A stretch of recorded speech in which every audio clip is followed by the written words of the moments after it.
जय जोहार और नमस्कार संगवारी हो। स्वागत है आप सभी का छत्तीसगढ़िया न्यूज में एक बार फिर से। चलिए जानते हैं प्रदेश के 10 महत्वपूर्ण काम की खबर जो आपके लिए जान लेना जरूरी होता है, जिसमें आज की पहली बड़ी खबर है केंद्रीय कर्मचारियों के डीए में 11% तक की बढ़ोतरी की गई, जिसके बाद उन्हें 28% तक डीए मिलेगा। वहीं छत्तीसगढ़ के कर्मचारियों को 12% ही डीए मिल रहा है। राज्य के कर्मचारियों ने मांग की है कि उनका डीए 16% बढ़ा करके 28% कर दिया जाए। केंद्रीय कर्मचारियों के बराबर राज्य के कर्मचारियों को डीए मिलने लगा तो राज्य सरकार के ऊपर महंगाई भत्ता के रूप में 500 करोड़ रुपए का भार आएगा। इन सरकार से कर्मचारियों के हित में जल्द ही इस बात को स्वीकृत करने की मांग की गई है। वही कर्मचारी के नेताओं का कहना है कि यदि जुलाई के महीने में डीए नहीं बढ़ेगा तो अगस्त के महीने में उग्र आंदोलन की चेतावनी राज्य सरकार को दी है। आपको बता दें कि छत्तीसगढ़ में कर्मचारियों का प्रमोशन नहीं हो पाने के कारण कर्मचारियों को 1750 करोड़ का नुकसान हो रहा है। अगर कर्मचारियों को ये डीए मिल जाता है तो यह नुकसान पर हुए मलहम लगाने के काम के समान होगा।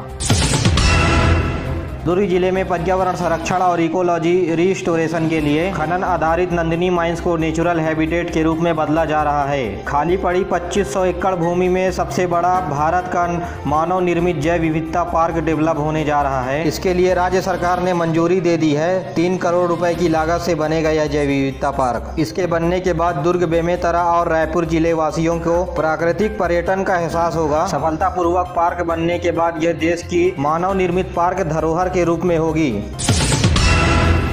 रायपुर के निजी बैंक में लाखों रुपए की डिजिटल डकैती हुई है। बैंक मैनेजर से 23,31,000 रुपए की ठगी हुई है। झांसा देकर के बैंक मैनेजर से रुपए को ट्रांसफर करवाया। झांसा देने वाला खुद को स्टील कारोबारी बता रहा है। बैंक मैनेजर ने इसकी शिकायत थाने में की है। सिविल लाइन थाने का पूरा है मामला।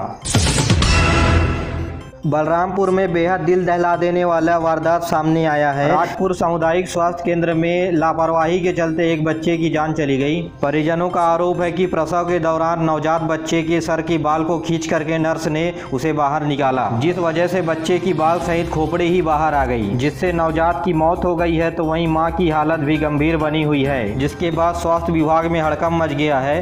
नर्स पर कड़ी कार्रवाई भी की जा रही है। बिलासपुर हाईकोर्ट ने रेप के मामले में फैसला सुनाते हुए कहा है कि रेप हुई नाबालिग को गर्भपात कराने के लिए आदेश जारी कर दिया है। कोर्ट ने यह भी कहा है कि अगर बच्चे को जन्म देने के लिए विवश किया गया तो उसे शारीरिक और मानसिक प्रताड़ना को झेलना पड़ेगा। हाईकोर्ट के निर्देश पर एक 4 सदस्यीय मेडिकल बूथ का गठन किया गया, जिसने 12 जुलाई को रिपोर्ट पेश किया गया, जिसमें बताया गया कि पीड़िता का गर्भ 20 सप्ताह से अधिक नहीं है, इसलिए उसका गर्भपात किया जा सकता है। कोर्ट ने डॉक्टरों के द्वारा गर्भावस्था को समाप्त करने के निर्देश दिए हैं। नक्सलियों ने दंडकारण स्पेशल जोन के प्रमुख रामकृष्ण को बनाने का फैसला लिया है। रामकृष्ण रेड्डी को राजू उर्फ विजय के नाम से भी जाना जाता है। 1986 से कई बड़े नक्सली वारदात में शामिल था ये रामकृष्ण रेड्डी। नक्सलियों के द्वारा अर्बन नेटवर्क का सबसे शक्तिशाली केंद्र रामकृष्ण को माना जाता है। तो वहीं अंतर्राज्यीय दंडकारण क्षेत्र में सटे हुए सभी जिलों के लोगों में अच्छी पकड़ मानी जाती है रामकृष्ण की। हालांकि सचिव बनाने की पुष्टि माओवादियों की तरफ से नहीं की गई है। आपको बता दें कि 19 दिसंबर 1920 से रमन्ना की मौत के बाद यह पद खाली पड़ा हुआ था, जिसे अब रामकृष्ण को दे दिया गया है।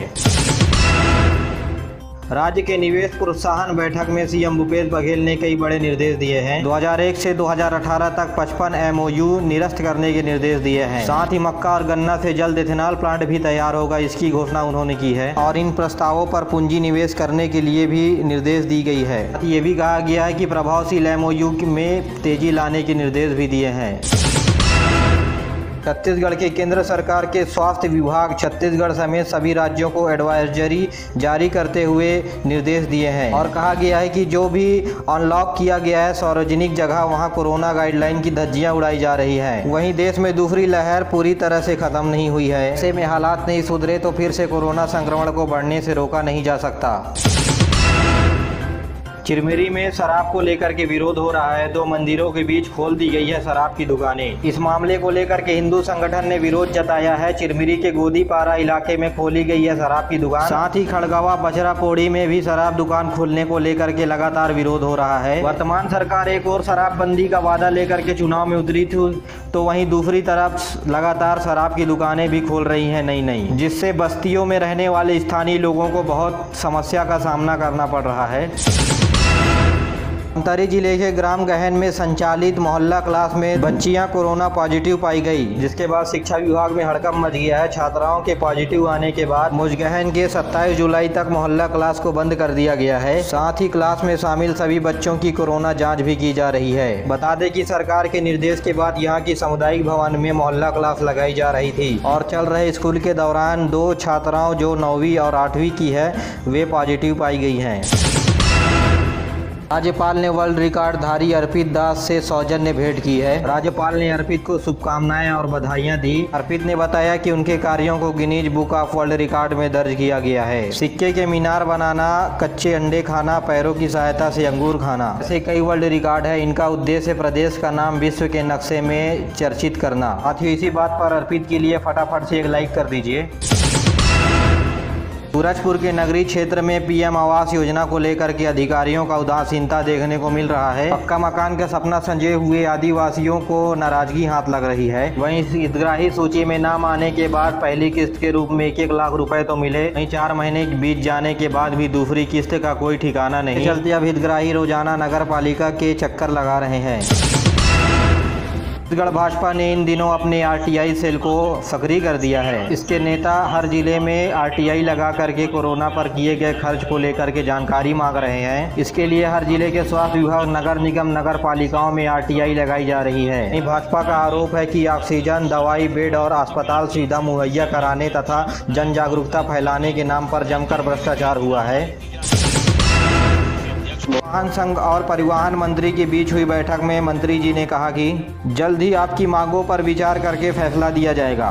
परिवहन मंत्री ने प्रेस कॉन्फ्रेंस करके बस हड़ताल को बंद करने की बात कही है और इसी के साथ कल से प्राइवेट बसों का संचालन शुरू हो गया है। रायपुर में जीएसटी चोरी और फर्जी तरीके से इनपुट टैक्स क्रेडिट का फायदा उठाने के मामले में सेंट्रल जीएसटी की टीम ने संयुक्त रूप से कार्रवाई की, जिसमें फाफाडीह स्थित श्याम जी इंडस्ट्रीज में छापामारी कर 7 करोड़ 26 लाख रुपए की जीएसटी चोरी का मामला सामने आया है। जानकारी के मुताबिक फर्जी चालान काट करके 17 करोड़ रुपए के इनपुट टैक्स का भी फायदा उठाया। बीते शाम मोदी कैबिनेट की बैठक हुई, जिसमें कुछ महत्वपूर्ण फैसले देश के लिए लिए गए, जिसमें मुख्य रूप से 101 अस्पतालों को अपग्रेड किया जाएगा, जिसमें 43 आयुष अस्पताल भी शामिल हैं। साथ ही केंद्रीय कर्मचारियों के लिए 11% तक महंगाई भत्ता बढ़ाया गया है।